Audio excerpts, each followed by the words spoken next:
Students, हम पढ़ रहे हैं ह्यूमन ब्रेन और इसको हमने 3 हिस्सों में तकसीम किया था, फोर ब्रेन, मिड ब्रेन और हाइंड ब्रेन। फोर ब्रेन के मुख्तलिफ पार्ट्स क्या किरदार अदा करते हैं वो हम पढ़ चुके थे। आज बारी है मिड ब्रेन। सबसे पहला नुकता तो ये याद रखें कि ह्यूमन का जो मिड ब्रेन है ये बहुत ज़्यादा रिड्यूस्ड है, मुख्तसर हो गया है। असल में अगर आप सारे वर्टिब्रेट के नर्वस सिस्टम को कंपेयर करेंगे तो आपको लगेगा कि जूं फिश के बाद एम्फीबियन, रेप्टाइल, बर्ड्स और मैमल्स की तरफ हम सफ़र करते हैं तो मिड ब्रेन रिड्यूस होता चला जाए। छोटे ग्रुपों में ये बड़ा भी है और काम भी इसके बहुत सारे हैं, जबकि जो ग्रुप बड़े हो जाते हैं तो ये छोटा रिड्यूस हो गया, काम दूसरों में तकसीम किया गया। तो रिड्यूस्ड होने के साथ साथ इसके 2 काम हैं। पहला काम इसका है रिले सेंटर। रिले सेंटर में आपको बता चुका हूँ कि पीछे से आने वाले स्टिमुलाई इधर से होकर अगले फोर ब्रेन तक जाते हैं और फोर ब्रेन से वापस आने वाले मैसेज भी इधर से होकर पीछे चले जाते हैं, तो इसलिए इसको कहते हैं रिले सेंटर। दूसरा है इसका एक पार्ट है, पार्ट ऑफ फोर ब्रेन, जिसको कहा जाता है रेटिकुलर फॉर्मेशन। रेटिकुलर फॉर्मेशन कहते हैं इसको। और ये रेटिकुलर फॉर्मेशन क्या काम करता है? Screening of stimuli. ये स्टिमुलाई की स्क्रीनिंग करता है। अब इससे क्या मुराद है? तो आप इसको ऐसे देख लें, ये फर्ज करें हमारा ब्रेन है और ये स्पाइनल कॉर्ड है। जिस्म से कहीं से कोई एक स्टिमुलस आ रहा है, इधर से मिड ब्रेन से होता हुआ आगे जा रहा है और उस स्टिमुलस को शुरू में रिस्पॉन्ड किया जाता है, फिर थोड़ी देर के बाद ये बार बार आ रहा है। तो ये याद रखना, स्टिमुलस के चलने, जज करने और हुक्म में तब्दील करने में एनर्जी खर्च हो रही है। अब एक स्टिमुलस बार बार आ रहा है तो फिर ये इसको रोकता है, आगे जाने नहीं देता है, क्योंकि बिना वजह एनर्जी कितनी खर्च की जाए। इसी बात को हम दूसरे अल्फाज में कह सकते हैं हैबिचुएशन या हैबिचुअल होना, आदी हो जाना। इसकी एक आसान सी मिसाल बताता हूँ।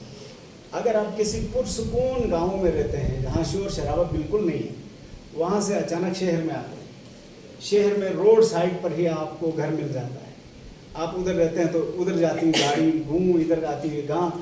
ये इनका शोर शराबा आपके सुकून को बर्बाद करता है। 2-3 दिन तक आपको ये शोर सुनाई देता है, चौथे 5वें दिन के बाद ये बिल्कुल आपको शोर महसूस ही नहीं। तो क्या शोर ख़त्म हुआ? नहीं, शोर अपनी जगह है, लेकिन आप आदी हो गए।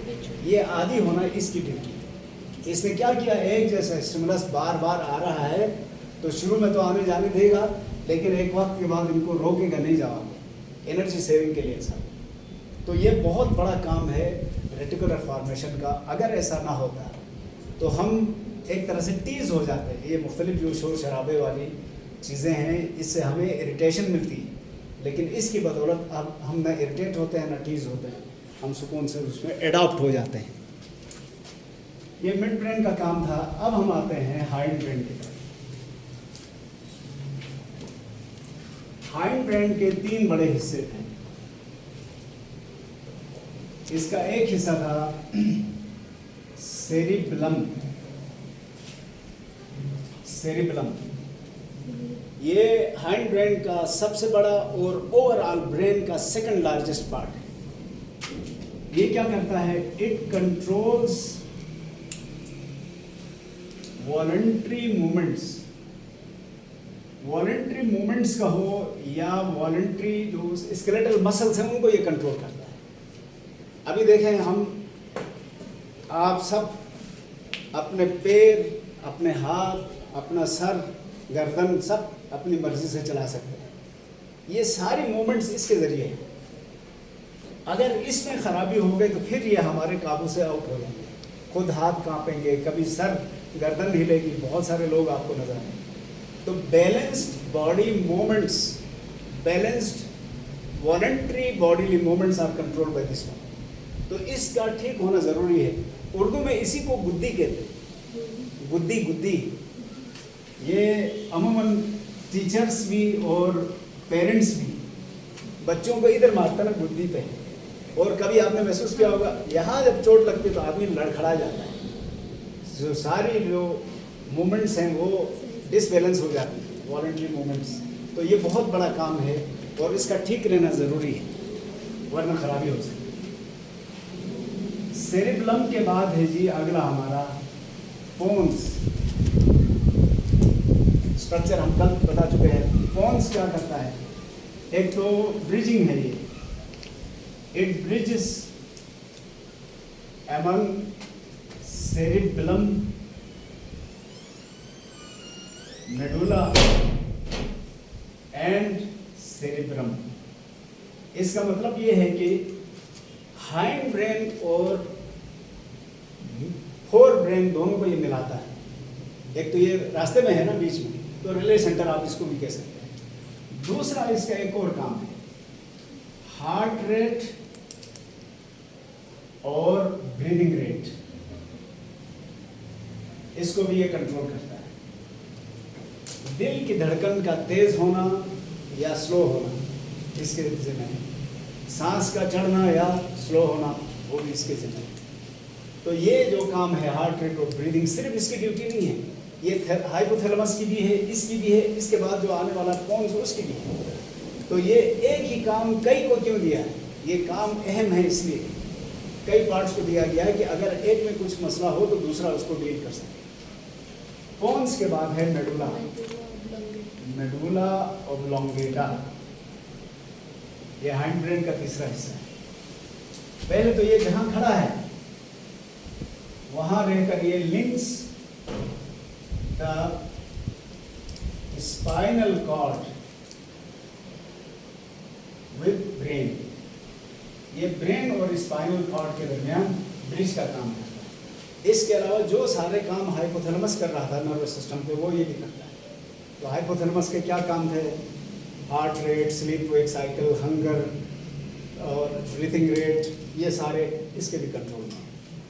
तो इस तरह हमने ब्रेन के तकरीबन सारे हिस्सों के बारे में बेसिक मालूमात हासिल कर ली। अब हम आते हैं स्पाइनल कॉर्ड पर। स्पाइनल कॉर्ड को उर्दू में हराम मगज़ कहते हैं। अच्छा, हराम मगज़ कहते हैं तो बहुत सारे कन्फ्यूजन हैं। मैंने कुछ उलमा से भी रब्ता करने की कोशिश की, मुझे कोई सही जवाब नहीं मिला। हमारे कसाई इसको काट के नहीं फेंकते, रीढ़ की हड्डी समेत पकाते हैं, अलबत्ता खाते नहीं हैं लोग। लेकिन पिशावर साइड के कसाईयों को मैंने देखा, वो इसको दो हिस्सों में काट के हराम मगज़ निकाल के फेंकते हैं, फिर गोश्त पकने जाता है। तो बाज़ लोग समझते हैं ये इस्तिलाहन हराम मगज़ है, एक्चुअली नहीं है। हकीकत क्या है अल्लाह बेहतर जानता है। तो मैंने जिन उलमा से बात की थी उनसे ये कहा था कि कंपोजिशन के लिहाज से ये और ब्रेन तो एक जैसे हैं, न्यूरॉन से बने हैं, न्यूरोग्लिया से बने हैं, फिर ब्रेन हलाल क्यों, ये हराम क्यों? बहरहाल इस वक्त हम कोई मजहबी बहस नहीं कर रहे हैं। आपके जहन में मैंने एक सवाल उठा दिया, आप इसका जवाब तलाश लीजिए, ठीक हो गया। Spinal cord is the extension of brain. मैंने पहले दिन कहा था जितनी हिफाजत ब्रेन की गई है, इतनी हिफाजत स्पाइनल कॉर्ड की, और ये आखिर में बहुत नैरो हो जाता है। यानी शुरू में ये काफ़ी चौड़ा है, जो जो ये आगे बढ़ता है नैरो होता चला जाता है। उसकी वजह क्या है? यहाँ से नर्व्स निकलती रहती है, नर्व्स निकलते निकलते ये बहुत छोटा हो जाता है। अगर हम इसको सेक्शन काट के देखें स्पाइनल कॉर्ड को यहाँ से, तो सेक्शन में हमें ये इस तरह नज़र आएगा कि ये ऊपर की तरफ से एक मामूली सा फिशर या सुल्कस कहते हैं इसको, ये मामूली सा डिप्रेशन है, और नीचे की तरफ से काफ़ी गहरा फिशर है। यहाँ बीच में हॉलोनेस है, इसको कहते हैं न्यूरल कैनाल, न्यूरल कैनाल कहते हैं इसको। और इस न्यूरल कैनाल के गिर्द बटरफ्लाई शेप की स्ट्रक्चर मौजूद है। बटरफ्लाई शेप की ये स्ट्रक्चर, डायग्राम बिल्कुल हूबहू ऐसी नहीं है, थोड़ा फर्क है।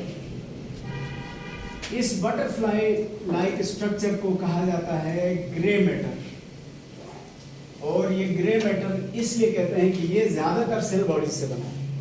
न्यूरॉन और एक्सोन इक्का दुक्का है, थोड़े बहुत हैं, वो भी नॉन माइलिनेटेड हैं, सेल बॉडीज हैं। जबकि जो बेशतर हिस्सा है इसको कहा जाता है वाइट मैटर। और वाइट मैटर कहने की वजह ये है कि यहाँ पर माइलिनेटेड एक्सोन्स और डेंड्राइट्स हैं। तो ये क्या बात हुई एक न्यूरॉन तो इस तरह से है, डेंड्राइट और एक्सॉन तो छोटे फाइबर्स हैं, इन फाइबर से तो इतना बड़ा एरिया बन गया, और जो बड़ी सेल बॉडीज है इससे इतना सा। तो यूं समझ लो ये इस तरह से ना, बेसिकली ऐसे है। तो जो ब्रेन की तरफ जाने वाले न्यूरॉन्स हैं सबके डेंड्राइट और एक्सॉन इधर हैं, और ब्रेन से आने वालों के एक्सॉन्स भी इधर हैं। तो ओवरऑल इनकी तादाद ज़्यादा है, जबकि स्पाइनल कॉर्ड में थोड़े से फैसले होते हैं, इसलिए सेल बॉडीज यहाँ कम रखी गई। ये हो गया इसका। अच्छा, इस बटरफ्लाई शेप के इस हिस्से को कहा जाता है डॉर्सल हॉर्न, और नीचे वाले हिस्से को कहा जाता है वेंट्रल हॉर्न, हॉर्न सिंग। और इसको हम क्या पढ़ते हैं? हारन। ट्रक वाले भी यही कहते हैं ना, हारन दो रास्ता लो। तो इस आर को, HORN को शुरू में जिसने उर्दू में ट्रांसलेट किया उसने इस तरह लिखा है, तो हारन पढ़ा लोगों ने, हॉर्न है हालांकि, सिंग या वो साउंड, तो ये किसी जानवर के सिंग की तरह लगता है। अच्छा, इसमें बहुत अहम बात क्या है, वो ये है कि स्पाइनल कॉर्ड के दोनों तरफ से नर्व्स निकलती हैं। नर्व को हम आगे डिस्कस करने वाले हैं। इस वक्त एक छोटा सा नुक्ता उससे रिलेटेड है, उसको देखिए। स्पाइनल नर्व्स इस तरह से एक कवर के अंदर आती है, कवर एक ही, लेकिन स्पाइनल कॉर्ड के करीब आकर इसके दो हिस्से बन जाते हैं। एक हिस्सा ये है और दूसरा हिस्सा ये है। इस ऊपर वाले को डॉर्सल रूट कहा जाता है, dorsal root of spinal nerve, और निचले वाले को कहा जाता है ventral root, ventral root. Dorsal root में एक खास बात है, सेंसरी न्यूरॉन में से बहुत सारे सेंसरी न्यूरॉन की सेल बॉडीज स्पाइनल कॉर्ड से बाहर अरेंज हुई हैं, इनको गैंग्लिया कहा जाता है, गैंग्लिया। और ये सेंसरी न्यूरॉन है तो ये इसका एक्सोन है, ये एसोसिएटिव न्यूरॉन की सेल बॉडी है, और इधर ये मोटर न्यूरॉन की सेल बॉडी है, ये मोटर न्यूरॉन का एक्सोन है। इसका मतलब मैसेज यहाँ से आता है और यहाँ जज होकर बाहर जाता है, या यहाँ से ऊपर ब्रेन की तरफ चला जाता है। लेकिन एक और बात आपको समझना जरूरी है, डॉर्सल बोर्ड में तो ऊपर वाले को हमने डॉर्सल कहा, नीचे वाले को वेंट्रल कहा। ये ऐसे, अभी तो ऐसे लग रहा है ना, तवज्जो करें, अभी ये ऐसे लग रहा है कि एक ऊपर है तो डॉर्सल एक नीचे है, ये ऐसे नहीं है, ये यूं है, एक आगे से एक पीछे से ब्रांच है। पीछे वाली पीठ वाली को डॉर्सल कहते हैं, पेट की तरफ जो है उसको वेंट्रल कहते हैं। मैं दोबारा बता दूं कि जो डॉर्सल रूट है वो सेंसरी न्यूरॉन से बनी है, और सेंसरी न्यूरॉन में से कई के सेल बॉडीज स्पाइनल कॉर्ड से बाहर अरेंज हैं, कई के अंदर तक पहुंचे हुए। जो स्पाइनल कॉर्ड से बाहर अरेंज हैं उनको क्या कहते हैं? गैंग्लिया। गैंग्लिया जमा है, गैंग्लियन एक को कहते हैं। अब गैंग्लियन क्या चीज़ है? A small aggregation of cell bodies। तवज्जो करेंगे, इसका डायरेक्ट तर्जुमा यूँ भी कर सकते हैं, छोटा सा दिमाग, क्योंकि दिमाग में सबसे ज़्यादा सेल बॉडीज है। तो सेल बॉडीज के छोटे इज्तिमा को गैंग्लिया कहते हैं, बड़े इज्तिमा को ब्रेन कहते हैं। तो इसका मतलब कुछ फैसले हो सकते हैं यहाँ से भी हों, कुछ फैसले यहाँ से भी हों, बड़े बड़े फैसले ऊपर ब्रेन से ही हों। और जो डायग्राम आपको इस तरफ नजर आती है वही डायग्राम इधर भी, ये भी एक नर्व आ रही है, और इसका भी ये समझो कि गैंग्लियन मौजूद है इधर, डॉर्सल रूट भी है और वेंट्रल रूट भी है, दोनों तरफ सेम है। अब इसके फंक्शंस, स्पाइनल कॉर्ड फंक्शन क्या करते हैं? दो काम है इसके। पहला फंक्शन है, it connects the body with brain, body with brain. ये जिस्म और ब्रेन के दरमियान राब्ते का काम करता है। कुछ भी लिखें आप, connects the brain with body लिखें, एक ही बात है। तो क्योंकि देखें कि इनका राबता इस तरह से है। मसलन ये तो सर में है ना ऊपर, ये कहाँ पर है? वर्टेब्रल कॉलम के अंदर है, रीढ़ की हड्डी के अंदर। तो हमारे हाथ से, हमारे पैर से, हमारे जिस्म से जो भी मैसेज आएगा पहले स्पाइनल कॉर्ड में आकर फिर ब्रेन की तरफ जाएगा। इसी तरह ब्रेन से जो भी हुक्म आएगा वो स्पाइनल कॉर्ड के थ्रू जिस्म तक जाएगा। तो ये बहुत अहम काम है इसका। इसीलिए अगर खुदा न खास्ता किसी की स्पाइनल कॉर्ड यहाँ ऊपर से कट जाएगा इधर कहीं से, तो पूरा जिस्म शेल हो जाएगा, पैरालाइज हो जाएगा। अगर नीचे से कहीं से काटे तो उससे निचला हिस्सा पैरालाइज हो। तो बहुत ज़रूरी है स्पाइनल कॉर्ड, इसकी हिफाजत भी जरूरी। दूसरा काम बहुत ज़रूरी है इसका, वो है रिफ्लेक्स एक्शन। अब रिफ्लेक्स एक्शन को हमने पहले डिस्कस नहीं किया था, वो इसीलिए था कि यहाँ हम आपको बता रहे। रिफ्लेक्स एक्शन किसको कहते हैं, उसको समझने से पहले एक बात याद दिलाता हूँ आपको। हमारे जिस्म से सरजद होने वाले काम दो तरह के, कुछ को हम कहते हैं वॉलंटरी। वॉलंटरी कौन से हैं? जो हम सोच समझ कर अपनी मर्जी से परफॉर्म करते हैं। मसलन ये हाथ है, मैंने जेब में रखा, उठाया, ये किया, वो किया, मर्जी है ना। लेकिन कुछ काम है जो हम अपनी मर्जी से नहीं कर सकते, वो खुद ब खुद हो जाता है। जैसे दिल धड़क रहा है हमारा, उस पर हमारा कोई कंट्रोल नहीं है। तो दिल का धड़कना इनवॉलंटरी है और हाथ का हिलना वॉलंटरी है। अब रिफ्लेक्स एक्शन किसे कहते हैं? The actions which are voluntary during normal conditions but become involuntary during emergency conditions. ये कुछ काम ऐसे हैं जो आम हालात में वॉलंटरी होते हैं, जब कोई इमरजेंसी हो जाए, अनयूजुअल सिचुएशन हो, उस वक्त वो इनवॉलंटरी हो जाते हैं। तो इनको बाज़ औक़ात क्विक एंड स्पॉन्टेनियस एक्शंस भी कहते हैं। मिसाल के तौर पर अभी मैं आगे की तरफ लिख रहा था, मैं इधर मगन था, बाहर से अचानक किसी ने वो कहा तो मैं उछलूंगा ना। ये जो मैं उछला हूँ ये इसके थ्रू हो रहा है। असल में हुआ क्या था, यहाँ से जो भी मैसेज आ रहा था इधर आने के बाद ब्रेन की तरफ जा रहा था, ब्रेन ने इसका फैसला करना। ये इमरजेंसी में क्या हुआ है, ये फैसला इधर होकर यहाँ से ही गया है, दिमाग को बाद में खबर हुई। आसान मिसाल बता दूँ तो इसी तरह बात करते करते फर्ज करें मैंने किसी गर्म चीज़ पर हाथ रखा तो मेरा हाथ तो फौरन झटके से उठेगा, ये रिफ्लेक्स एक्शन था। और हाथ उठा तो इसके बाद मैंने उसकी तरफ देखना शुरू किया इस हाथ से। ये बाद में जो कर रहा हूँ ना, ये ब्रेन का हुक्म है। अभी जो फैसला हुआ है उठने का, वो स्पाइनल कॉर्ड ने किया है। तो ये क्यों किया इसने? ताकि बहुत ज़्यादा नुकसान ना हो। ठीक हो गया। अच्छा, इसी में एक और चीज़ भी है। ये रिफ्लेक्स एक्शन था, एक है reflex arc. Reflex arc is the pathway of reflex action which consists of 3 neurons located in the spinal cord. एक न्यूरॉन ये है सेंसरी, दूसरा एसोसिएटिव, तीसरा ये है मोटर न्यूरॉन। ये इनसे जो पाथ या रास्ता बनता है इसको रिफ्लेक्स आर्क